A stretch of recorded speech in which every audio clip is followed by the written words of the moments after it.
Welcome back to Eagle Recaps. At the end of the 21st century, a large-scale weapon war almost destroyed the entire Earth, and living space became the most precious resource.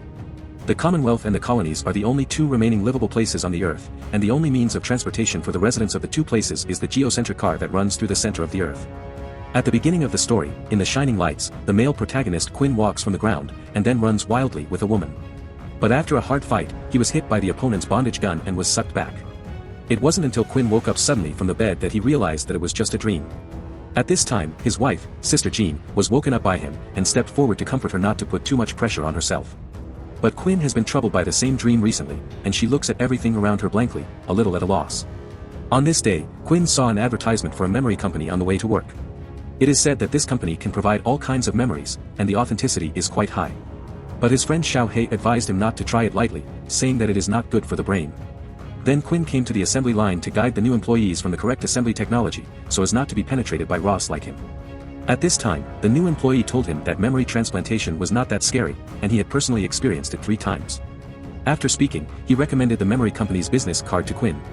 After returning to the residence, Quinn still couldn't bear it anymore, so he came to this memory company according to the address on the business card, and the person in charge here sent pie.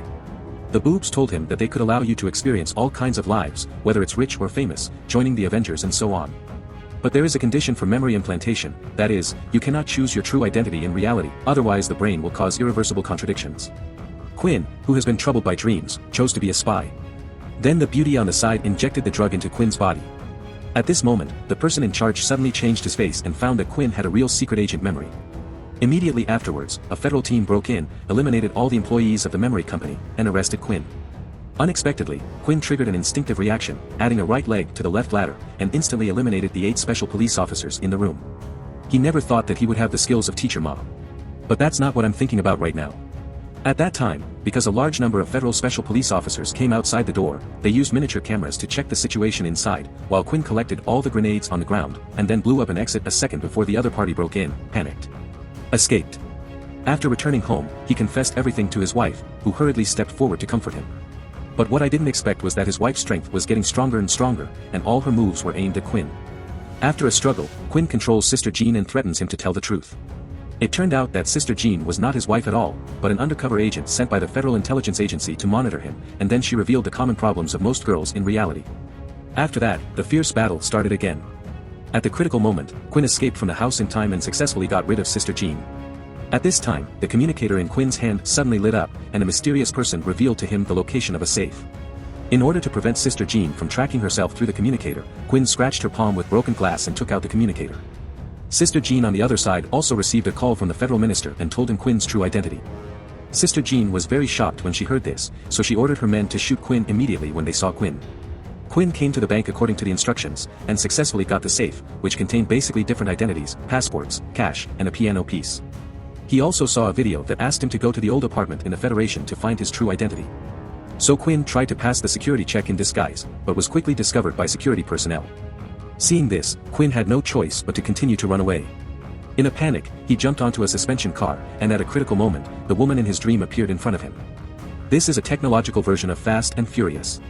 The male protagonist Quinn galloped all the way on the suspended track, and Jean Jia led the federal team followed closely behind, launching a 4-sided attack on him. At this critical moment, Quinn turned off the gravity system in time and successfully got rid of the opponent's pursuit. Then he took the unconscious Anna to the apartment, but after searching around, there was still no clue. Helpless, he sat in front of the piano and played a harmonious and beautiful piece of music casually.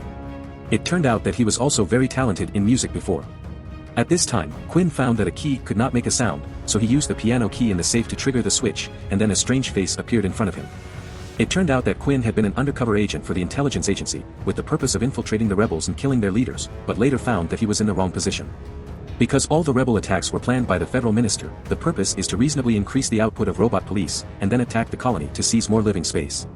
And in Quinn's head, there is a code that can completely end the robot police, as long as it is handed over to the rebels, all wars can be stopped. Quinn couldn't accept his new identity for a while, and Anna was also his real wife. The scar on his hand was not a work injury, but was pierced by a bullet while performing tasks with Anna. But before the two finished their continuation, the old federal special police surrounded the entire building. Just when the two turned around and ran away, Xiao He suddenly appeared and told him that all this was a dream, that his body was still lying on the memory company chair at this time, and that he had to kill Anna next to him if he wanted to get out of the control of the illusion. That way you can get back to reality. Meet your beautiful wife. Just when Quinn didn't know what to do, he saw tears streaming from the corners of Anna's eyes. Then without saying a word, he shot Xiao He in the head, and pulled Anna away from the scene.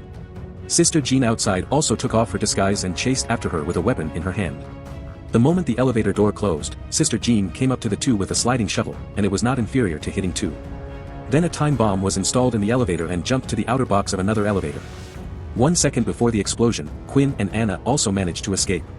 After that, Anna took Quinn to the abandoned subway station and arrived at the base camp of the rebels.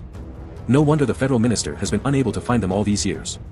It turned out that their headquarters hid in a desolate radiation area.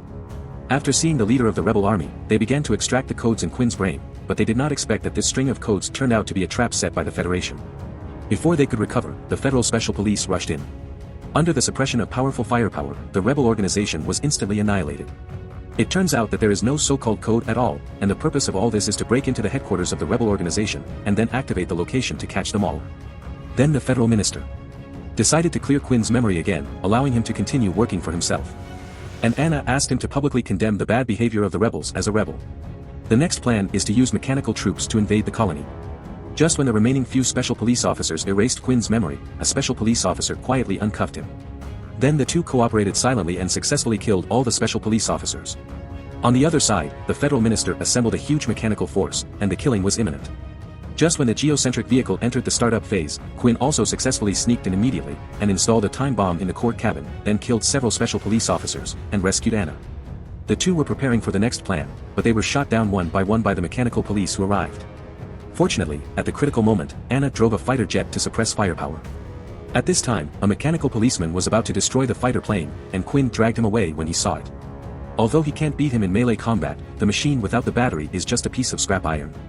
Unexpectedly, the federal minister suddenly launched a sneak attack from behind, but the villain was destined to die because of talking too much. The time bomb placed by Quinn detonated instantly, and killed the federal minister backhand. The moment the base was destroyed, the two jumped out, and the colony was finally free. At the end of the story, Quinn and Anna embrace each other, so do you think the hero is really living in reality?